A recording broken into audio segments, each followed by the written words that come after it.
Pourquoi tout le monde parle des otages israéliens détenus par le Hamas, sans parler des Palestiniens détenus par Israël en prison, souvent sans inculpation? Et quand Israël a récemment libéré des Palestiniens, personne ne s'est rendu compte qu'il y avait parmi eux une centaine d'enfants qui n'étaient pas là pour une sortie scolaire. Non, eux aussi sortaient de prison.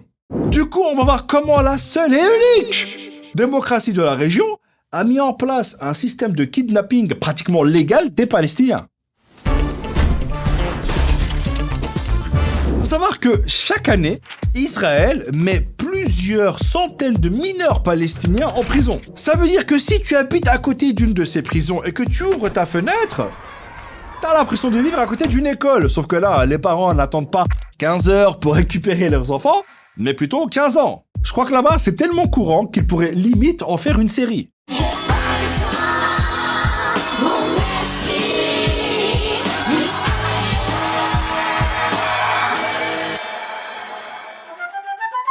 Et il faut savoir que la plupart de ces enfants arrêtés chaque année sont placés en détention administrative. Et ça veut dire que si un soldat israélien pense qu'un enfant est un danger pour la sécurité, il peut l'arrêter, sans preuve ni inculpation. Et les gosses sont interrogés sans leurs parents et peuvent être enfermés sans procès ni jugement indéfiniment. C'est sûr que lorsque des soldats israéliens voient des enfants palestiniens jouer à la marelle, ils doivent se demander si c'est pas un entraînement militaire. Je sais pas pour vous, mais moi, quelqu'un qui prend mon enfant sans raison et l'enferme quelque part, j'appelle ça un kidnapping. Du coup, ces enfants palestiniens arrêtés, pourquoi on ne dit pas que ce sont des otages? Faut savoir que chaque année, entre 500 et 700 mineurs palestiniens âgés de 12 à 18 ans finissent dans des prisons militaires israéliennes et sont poursuivis par la justice militaire. Oui, parce que Israël est le seul État au monde à juger des enfants devant des tribunaux militaires. Et la plupart sont accusés de jet de pierre. Et ça, c'est un truc qui peut coûter jusqu'à 20 ans de prison.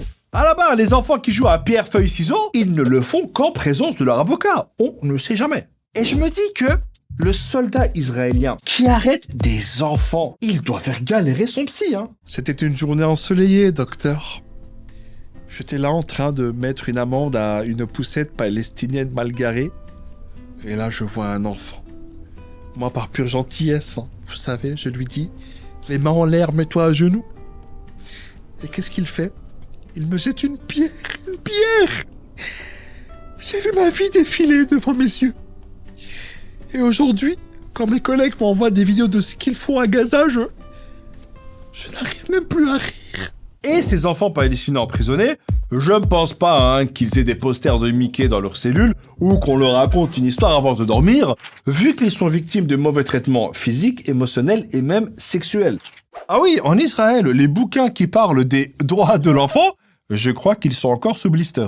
D'ailleurs, l'ONU a plusieurs fois dénoncé le mauvais traitement systématique et institutionnalisé des mineurs palestiniens détenus par Israël. Après, mauvais traitement, je trouve que c'est un peu léger. Je pense que là, on est plus dans du crime contre l'humanité, voire contre l'univers. En fait, il n'y a pas un seul Palestinien qui n'a pas eu affaire directement ou indirectement aux prisons israéliennes. Et quand les Israéliens veulent choper quelqu'un mais ne le trouvent pas, parfois, ils arrêtent carrément des membres de sa famille.